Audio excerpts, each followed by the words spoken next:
O que vem na sua mente? Na hora que falam aqui, anunciaram aqui, você vai ter uma semana de saúde aqui na igreja. O que vem na sua mente?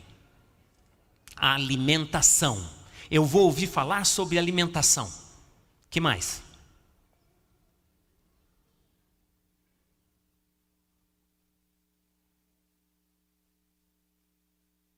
Exercício físico, os 8 remédios naturais, ok? É isso?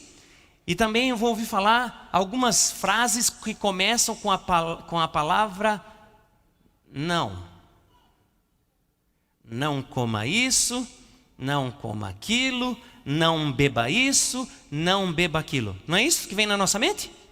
Mais ou menos. Eu vou dizer a você que isso não vai ocorrer essa semana. Eventualmente você não vai ouvir falar isso. Eventualmente você não vai ouvir falar isso com a ênfase que você já conhece, que é simplesmente falar de hábitos. Nós vamos um pouquinho além. Nós vamos lá nos motivos. E o que eu estou querendo abrir a sua mente para entender agora é o motivo por que a Igreja Adventista do Sétimo Dia é diferente das demais. A nossa maior diferença, o que torna a Igreja Adventista única entre as demais, é exatamente a nossa cosmovisão. O que é esse negócio de cosmovisão? Não sabia que a nossa igreja tinha isso, pastor. É um departamento? Não. O que é uma cosmovisão? É uma visão de mundo. É como você percebe as coisas. É como você entende de onde você veio, onde você está e por que você está aqui e para onde você está indo.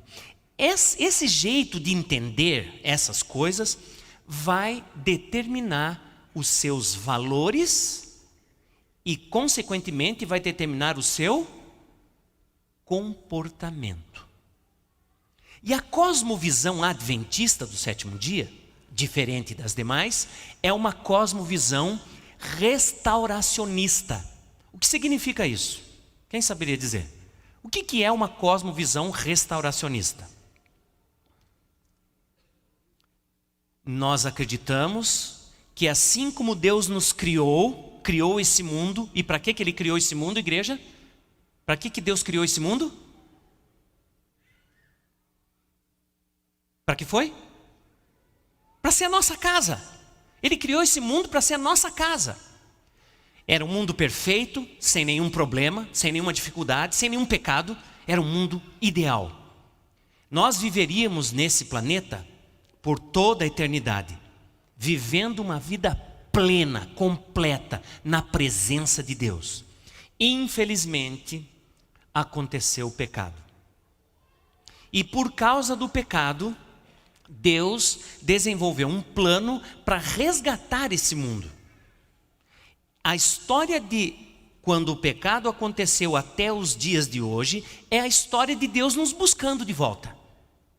Mas Ele prometeu que esse mundo vai ser restaurado. E não só esse mundo, o que mais? Nós mesmos. Restaurados a quê? Quando você fala de restauração, você está pensando num momento no passado, certo? Restaurados a quê? A nossa primeira condição, lá desse mundo recém-criado.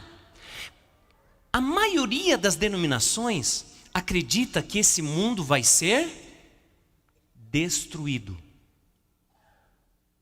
Se esse mundo for destruído, como eles acreditam, eu não posso dizer como, mas se esse mundo for destruído de fato, o que aconteceu com aquele plano que Deus fez de criar um mundo onde nós viveríamos nele para sempre? O que aconteceu com esse plano? Esse plano fracassou. E se você diz que um plano de Deus fracassou, você está dizendo também que esse Deus não é um Deus tão poderoso assim. Nós adventistas acreditamos e ensinamos que esse mundo vai ser restaurado. E de fato, nós adventistas acreditamos que esta restauração, a restauração desse mundo, já começou. Já começou. Quando? Abra sua Bíblia comigo em 2 Coríntios capítulo 5, versículo 17. 2 de Coríntios capítulo 5, versículo 17.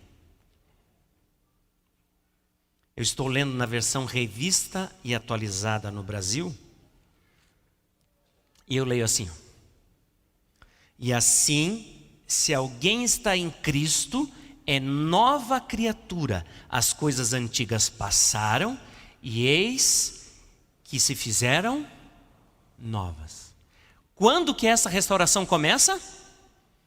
No exato momento em que eu aceito a Cristo como meu Salvador. Tudo começa a mudar em mim. Minhas percepções, minha percepção de vida, do propósito da minha existência, do porquê eu estou aqui, para onde eu vou, como viver. Tudo isso muda no momento em que eu aceito a Cristo como meu Salvador pessoal. Em outras palavras, essa restauração começa por nós. Começa pelo ser humano. Deus começa restaurando esse mundo exatamente pelo que primeiro foi perdido lá no Éden. O que primeiro foi perdido lá no Éden? O homem e a mulher. Então Deus começa tudo no devido tempo, no devido lugar. A restauração desse mundo começou por você. Deus olha para você hoje e diz: você está no meu plano restaurando esse mundo.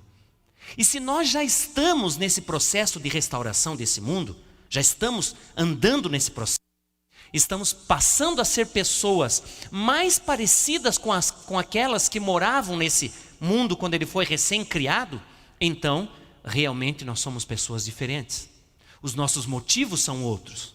As razões por que nós fazemos isso ou aquilo, porque nós nos comportamos assim ou desse jeito, são totalmente diferentes.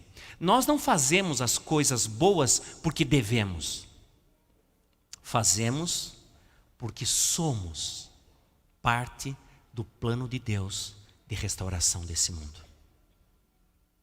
É assim que eu cuido do meu corpo. Eu cuido do meu corpo não porque faz mal beber Coca-Cola. Não porque é prejudicial que eu coma esse alimento ou aquele alimento. Eu faço isso porque na minha mente eu estou sendo restaurado àquilo para o qual eu fui criado, para ser uma nova criatura em Cristo Jesus. Os meus motivos não são simplesmente ter saúde, apesar de que eu vou ter saúde, apesar de que eu vou desfrutar de uma melhora na qualidade de vida, mas o meu motivo maior ao praticar a reforma de saúde é: eu fui criado para isso. O propósito de Deus para a minha existência é ser assim. Então eu estou reencontrando o motivo da minha existência. É por isso que essa semana, eventualmente, você vai ouvir mais falar sobre motivos do que comportamento. E isso, amigos, irmãos, queridas, isso não tem como esconder. Porque é uma questão do nosso viver diário. Nós fomos criados para esse mundo. Esse mundo vai ser restaurado, vai ser a nossa casa. Deus não tem um plano B. Nós vamos novamente morar nesse lugar perfeito, como era no passado. E para isso Deus já está nos modificando agora, nesse momento. Como aquele primeiro casal, nós vamos desfrutar plenamente das obras de Deus. E aquele casal recebeu o privilégio de poder, naquele tempo, viver exclusivamente do que dizia a palavra de Deus. Lembram disso? Salmos capítulo 33. Abra comigo a sua Bíblia no livro de Salmos capítulo 33. Esse conceito que eu vou apresentar para vocês agora é a base teórica desta compreensão de restauração. 33, Salmo 33, versículo 6. Eu leio assim: os céus por sua palavra se fizeram, e pelo sopro da sua boca, o exército deles foi formado. Como esse mundo veio à existência? Pela palavra. Pela palavra de Deus esse mundo existe. Pela palavra de Deus esse mundo subsiste. E aquele primeiro casal deveria, de uma maneira muito simples, a única exigência que Deus fez para que as coisas continuassem perfeitas é que eles obedecessem à palavra. O que dizia a palavra de Deus para aquele primeiro casal? O que dizia? É incrível fazer essa relação e descobrir que a palavra de Deus para aquele casal tinha a ver com comida. Não é curioso? O que dizia a palavra de Deus para eles? Foi a única ordem praticamente que Deus deu para eles. O que dizia? Não coma do fruto que está no meio do jardim. Você pode comer de todas as outras, menos dessa. Essa era a palavra de Deus para eles. Eles só tinham que fazer isso, obedecer essa palavra. Mas lá no jardim apareceu uma segunda palavra. E o que dizia essa segunda palavra? É certo que não morrereis. Porque Deus sabe que no dia que vocês comerem desse fruto, vocês vão ser iguais a Deus. Então nós temos aqui a palavra de Deus que dizia: não coma. E a palavra que não era de Deus, a palavra do inimigo de Deus dizia: coma. Duas palavras. O que aquele casal devia fazer? Viver de toda palavra que sai da boca de Deus. Eu acho curiosa a expressão que aparece no livro de Romanos, capítulo 14. Venha comigo a Romanos, capítulo 14. É o versículo 17. Diz assim: o reino de Deus não é comida e nem bebida, mas justiça e paz e alegria no Espírito Santo. O reino de Deus não é comida e nem bebida. Às vezes acontece de eu ser convidado para ir em alguma congregação, um grupo de pessoas ou mesmo uma palestra, e falar sobre produtos. Às vezes as pessoas me convidam para falar especificamente sobre algumas coisas. Por exemplo, é uma besteirinha, para falar sobre o refrigerante. Então eu vou lá e apresento o que a gente conhece, o que está publicado sobre o refrigerante e tal, e as pessoas ficam assim: que coisa séria esse negócio do refrigerante. Que coisa preocupante. Eu não vou mais beber refrigerante. Agora eu vou somente vou beber suco. Suco natural. E não vou mais beber suco com açúcar. Pergunto para você, pensa um pouquinho antes de responder. O que mudou? Ela bebia refrigerante e agora passa a beber suco de fruta natural, sem açúcar. O que mudou? E não diga nada, porque mudou. O que mudou? Refrigerante, suco natural. O que mudou? O produto. Só mudou o produto. O que não mudou?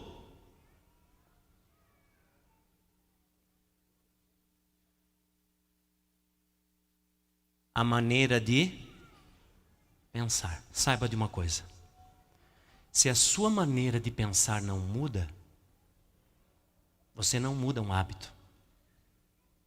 No máximo você muda um produto. e produto por produto, mudar um produto pelo outro, sem mudar minha maneira de pensar, isso não é restauração. Isso é adequação. A Bíblia não disse que quem está em Cristo agora é uma pessoa readequada.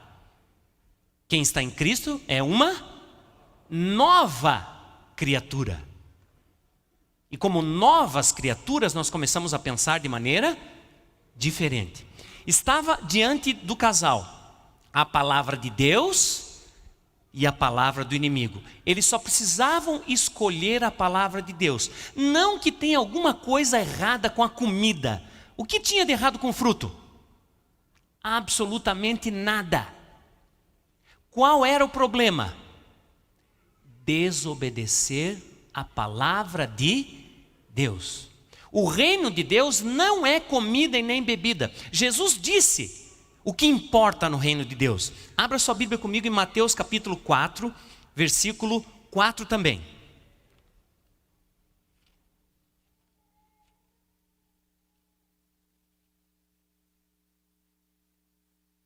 Mateus 4:4, se você está nos acompanhando pela internet, abre a sua Bíblia lá. Eu vou começar no versículo 3, só para nós contextualizarmos um pouquinho. Então o tentador, aproximando-se, lhe disse: se tu és o Filho de Deus, manda que essas pedras se transformem em pães. Jesus, porém, respondeu: está escrito, não só de pão viverá o homem, mas de toda palavra que procede da boca de Deus. Perceba o que está acontecendo aqui. Como foi que o tentador conseguiu subverter esse mundo? Usando o alimento. E agora, com o passar do tempo, ele foi tão eficiente nesse negócio de subverter a humanidade, usando comida, que ele vai usar a mesma estratégia com o Filho de Deus. Jesus está com fome, vários dias em jejum, ali estão as pedras, e ele diz: se tu és Filho de Deus, transforma essas pedras em pães. E Jesus responde o quê? Está escrito, não só de pão viverá o homem, mas de toda a palavra que procede da boca de Deus. Bom, Jesus disse que está escrito. Está escrito onde? Onde está escrito isso? Se você tem uma Bíblia com referência, você já pode pesquisar aí. Está escrito na palavra de Deus. Onde na palavra de Deus? Deuteronômio capítulo 8, versículo 3. Você quer ir lá comigo? Deuteronômio capítulo 8, versículo 3. Jesus está fazendo a citação de um momento muito particular da história de Israel. Resumindo a história, o povo de Israel foi tirado de dentro do Egito com mão forte, a mão de Deus, e Deus os levou para uma experiência no deserto, que eu poderia chamar de experiência de confiança. Concordam comigo? Deus está levando eles para um lugar onde não há víveres, não tem de onde tirar alimento. Eles iam passar um tempo lá no deserto, e o que eles comeriam? Humanamente falando, o que tem no deserto para comer? Cobras e lagartos. Mas era isso que eles iam comer? Não. Deus tinha preparado um banquete para eles, sim ou não? Igreja, tinha preparado ou não? Sim, ele tinha, mas eles não sabiam. Deus estava os convidando para viver uma experiência de confiança. Então, quando você lê o versículo 3 agora de Deuteronômio 8, tenha em mente isso. Veja se não é um relatóriozinho. Ele diz assim: ele te humilhou e te deixou ter fome e te sustentou com o maná que tu não conheceste, nem teus pais conheceram, para te dar a entender que não só de pão viverá o homem, mas de tudo que procede da boca do Senhor, disso viverá o homem. Deus estava conduzindo o povo no meio do deserto, passou fome um pouquinho, para eles entenderem que não importava a situação que eles passassem, se eles tivessem confiança em Deus, se eles confiassem em Deus, eles iriam ter o necessário. Porque não só de pão, o pão não é a coisa mais importante. O mais importante é viver de tudo que procede da boca de Deus. Percebe? Porque o reino de Deus não é comida e nem bebida. O reino de Deus é viver de toda palavra que procede da boca de Deus. Entende? Isso é um passo adiante do que comer e beber. É um passo adiante do que escolher para comer. É confiança para viver de toda palavra que procede da boca de Deus. Você não acha curioso isso? Você não acha que alguém deve ter dito assim, mas para lá, Moisés, nós vamos ficar comendo esse maná aí? E a vitamina B12? Você não acha provável que alguém disse, mas Moisés, nós precisamos de carne, Moisés. Nós precisamos de carne. Você acha que vai ser fácil ficar comendo isso todo dia? 3 refeições por dia durante 7 dias na semana? 30 dias no mês ou 365 dias no ano? Moisés, isso aí não dá. Nós precisamos do básico, que é aquele bifinho. E Moisés estava dizendo, na verdade, vocês precisam aprender a viver de toda palavra que procede da boca de Deus. Você acha que a exigência de Deus mudou para nós hoje? Você acha que Deus agora quer outra coisa de nós? Não. Hoje a exigência é a mesma. Nós, em pleno século 21, devemos viver nesse mundo de toda palavra que procede da boca de Deus. Então, primeiro nós buscamos na revelação da palavra de Deus o que Ele quer de nós. Então nós vivemos porque temos um propósito. Nós fomos criados para isso, para viver de toda a palavra que procede da boca de Deus. Nós estamos sendo transformados para isso, para viver de toda a palavra que procede da boca de Deus. E amigos, o propósito de Deus vai se cumprir, você queira ou não. Eu prefiro que se cumpra também em minha vida, e você? Eu prefiro. Foi um dia trágico quando aquela garota se aproximou daquela árvore e resolveu não viver de toda a palavra que sai da boca de Deus.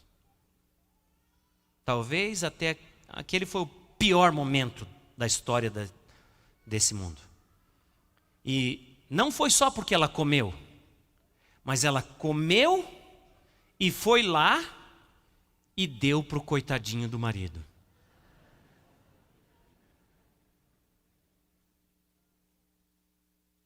Eu de fato não entendi a manifestação de vocês.